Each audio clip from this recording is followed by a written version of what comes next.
దేశానికి customer care చేసిన నష్టం 4.6 లక్షల కోట్లు. అదెలానంటే సరదాగా మీకు అంకెను చెబుతాం, మరోలా అనుకోకండి. ఆ అంకెను పేపర్ మీద రాసే ప్రయత్నం చేయండి. ఇంతకు ఆ అంకె ఎంతంటారా? 1500 కోట్లు. మొదటిసారిలోనే ఈ భారీ సంఖ్యను సరిగా రాసేవారు వేళ్ల మీద లెక్కించొచ్చు. చివరకు ఈ మాట చెబుతున్న నేను కూడా రాయలేకపోవచ్చు. ఎందుకిదంతా అంటే అంత భారీ అంకెకు ఒక లెక్క ఉంది. అదేమంటే ఏదైనా సమస్య ఎదురైనప్పుడు కస్టమర్ కేర్ కు ఫోన్ చేస్తాం. సదరు కస్టమర్ కేర్ విభాగం కస్టమర్లను వెయిటింగ్ లో ఉంచే కాలాన్ని లెక్క కట్టి యావత్ దేశం ఒక ఏడాది వ్యవధిలో నష్టపోతున్న గంటల్ని చూస్తే ఈ భారీ అంకె తెర మీదికి వస్తుంది. 2023 ఏడాదిలో భారతదేశం మొత్తంలో అన్ని రంగాలకు చెందిన కస్టమర్ కేర్ సెంటర్లకు ఫోన్ చేసి ఆన్సర్ ఇవ్వటం, సమస్యను పరిష్కరించే విషయంలో కస్టమర్ కేర్ విభాగం వారు ప్లీజ్ వెయిట్ చేయండి కాల్ కనెక్ట్ అయితే సదరు కాల్ సెంటర్ విభాగానికి చెందిన వారు కాస్త హోల్డ్ లో ఉండమని అనడం చూస్తుంటాం. అలా అడిగే వారి కారణంగా వారు పెట్టే హోల్డును లెక్క కడితే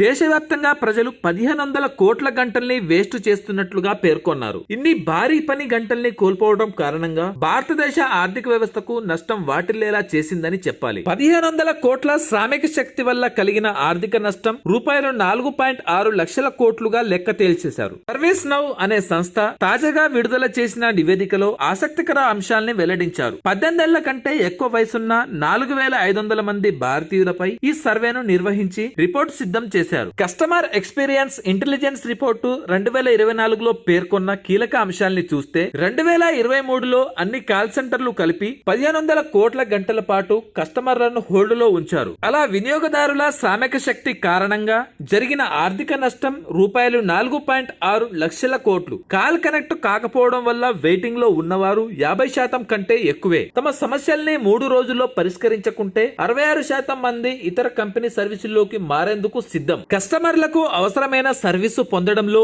ఆలస్యం అవుతోంది. దీంతో 2024లో కంపెనీలు 2/3 మంది కస్టమర్లను కోల్పోయే ప్రమాదం ఉంది. కస్టమర్ కేర్లతో విసిగిపోయి చాట్ బాట్లు, సెల్ఫ్ హెల్ప్ గైడ్ల మాదిరి ఏఐ సొల్యూషన్స్ మీద ఆధారపడుతున్నారు.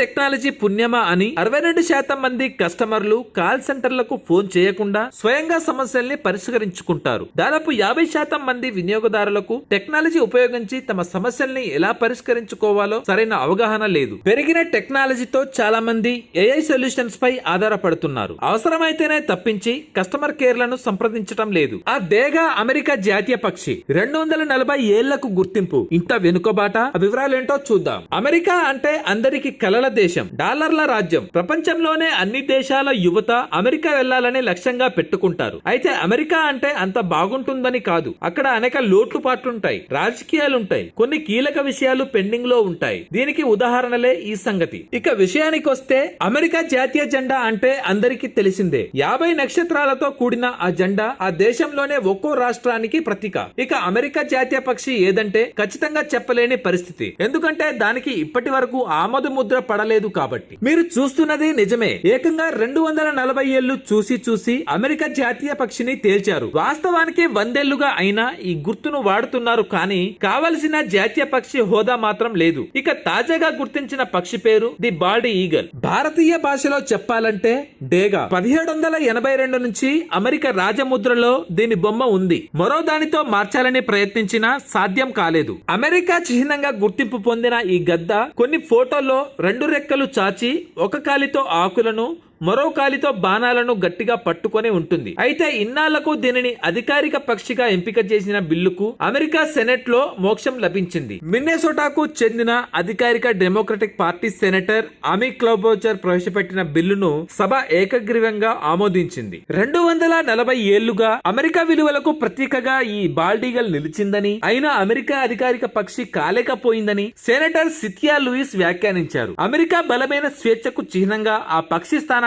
మరింత బలోపేతం చేసిందని పేర్కొన్నారు. లూయిస్ ఈ బిల్లును సహప్రయోజకులుగా వివరించారు. సెనెట్ ఆమోదంతో త్వరలోనే ప్రతినిధుల సభ కూడా ఆమోదించి అధ్యక్షుడి సంతకంతో చట్టంగా రూపొందనుంది. ద బాల్డ్ ఈగల్ అలెక్సా మిన్నెసోటాలో అధికం. అమెరికా ఓ దేశంగా ఏర్పడిన కొత్తలో బాల్డ్ ఈగల్ నే గుర్తుగా ఎంచుకున్నారు. అందులోనూ బాల్డ్ ఈగల్ కు అమెరికా స్వస్థలం. అయితే 1940లో కానీ వీటిని వేటాడడం నిషేధించలేదు. అమెరికా పొరుగు దేశాలైన కెనడా, మెక్సికోలో కూడా ఈ బాల్డ్ ఈగల్ కనిపిస్తాయి. భారత్ పై వాటర్ బాంబుకు చైనా సిద్ధం. ఆ వివరాలేంటో చూద్దాం. సరిహద్దుల్లో తన పప్పులు ఉడకకపోవడంతో చైనా బరితెగిస్తోంది. గతంలో మాదిరిగా భారత్ ను సైనికంగా బలహీనంగా లేదని గ్రహించిన చైనా కొత్త కుయుక్తులు పన్నుతోంది. ప్రకృతితో చెలగటమాడుతూ భారత్ ను నాశనం చేయాలని చూస్తోంది. ఇందులో భాగంగా అతిపెద్ద నదుల్లో ఒకటైన బ్రహ్మపుత్ర నదిని చైనా లక్ష్యంగా పెట్టుకున్నట్లు తెలుస్తోంది. హిమాలయాల్లోని మానస సరోవర్ ప్రాంతంలో జన్మించిన బ్రహ్మపుత్ర నది భారత్ లో ప్రవేశించడానికి ముందు చైనాలో ప్రవహిస్తోంది. అక్కడి నుండి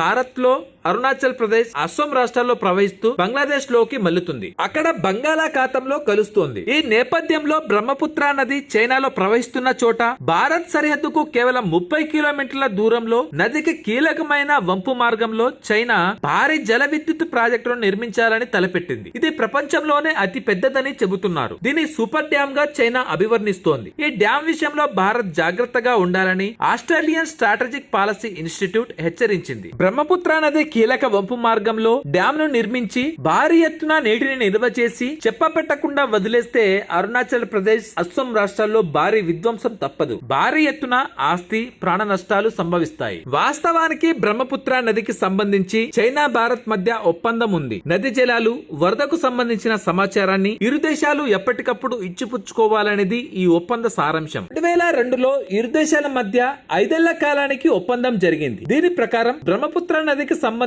వివిధ రకాల సమాచారాన్ని భారత్, చైనా పంచుకోవాలి. ఆ తర్వాత ఈ ఒప్పంద కాల పరిమితి ముగియడంతో 2008, 2013, 2018లో ఒప్పందాలను పునరుద్ధరించారు. 2023తో తాజా ఒప్పంద గడువు ముగిసింది. ఇప్పుడు ఇరు దేశాల మధ్య ఉద్రిక్తతలు ఉండడంతో ఒప్పందం మళ్లీ కుదరలేదు. ఈ నేపథ్యంలో బ్రహ్మపుత్ర నది చైనా నుంచి అరుణాచల్ ప్రదేశ్ చేరుకోవడానికి ముందు 3000 మీటర్ల లోయలోకి దిగుతోంది. ఆ ప్రాంతంలో ప్రపంచంలోనే అత్యంత శక్తివంతమైన జల విద్యుత్ ప్రాజెక్టును చైనా నిర్మించాలని తలపెట్టింది. దీని సూపర్ డ్యామ్ అని వ్యవహరిస్తోంది.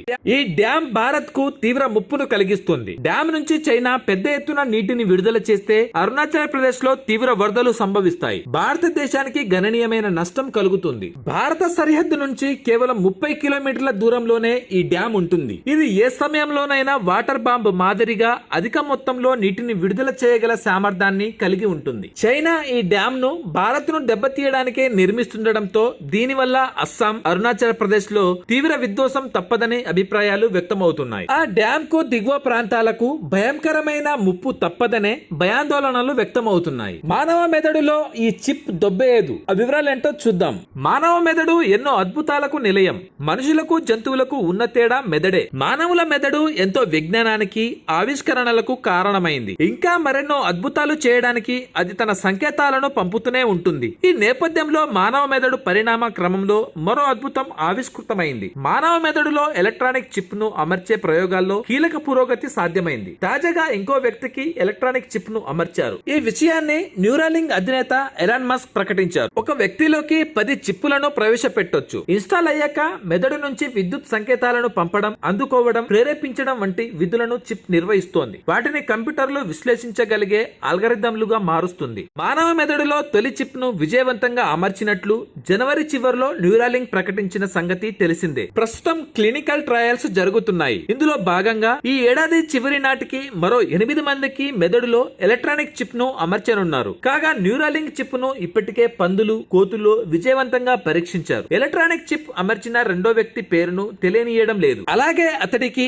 ఈ చిప్ ను ఎక్కడ అమర్చారో కూడా చెప్పకుండా రహస్యంగా ఉంచారు. వెన్నుపూస, మెదడు సంబంధించిన సమస్యలకు మెదడులో ఎలక్ట్రానిక్ చిప్ అమర్చడం ద్వారా పరిష్కారం చూపవచ్చని చెబుతున్నారు. ఈ క్రమంలో తాజాగా రెండో వ్యక్తిలో అమర్చిన చిప్ లోని 400 ఎలక్ట్రోడ్లు చురుగ్గా పనిచేస్తున్నాయని తేలింది. తాజాగా ఒక పాడ్కాస్ట్ లో న్యూరాలింక్ అధినేత ఎలాన్ మస్క్ ఈ చిప్పును గురించి వివరించారు. మానవ మెదడులో చిప్పును అమర్చే విధానం, రోబోతో చేసే శస్త్రచికిత్సకు సంబంధించిన విషయాలను ఆయన పంచుకున్నారు. ఇందులో చిప్ అమర్చబడిన మొదటి వ్యక్తి ఆర్బాగ్ కూడా పాలు పంచుకున్నాడు. చిప్ అమర్చాక తాను మొదట్లో కొన్ని ఆరోగ్య సమస్యలు ఎదుర్కొన్నానని ఆర్బాగ్ తెలిపాడు. అతడికి అమర్చిన చిప్ లోని ఎలక్ట్రోడ్లు బయటికి వచ్చేశాయి. దీంతో ఆ సమస్యను న్యూరాలింక్ సరిచేసింది. ఇది మినహా ఇతర సమస్యలు ఏమీ ఆర్బాగ్ కు ఎదురు కాలేదు. మానవ మెదడులో ప్రవేశపెడుతున్న ఈ చిప్ అత్యంత సురక్షితమైనదని కానీ విశ్వసనీయమైందని న్యూరాలింక్ చెబుతోంది. చిప్ అమర్చుకున్న రెండో వ్యక్తి ఆర్బాగ్ విజయవంతంగా చాలా వేగంగా కంప్యూటర్ ఆన్ చేసినట్లు తెలిపింది. అలాగే చిప్ అమర్చబడిన ఒక కోతి వీడియో గేమ్ కూడా ఆడిందని వెల్లడించింది. కాగా మానవ మెదడులో అమర్చిన చిప్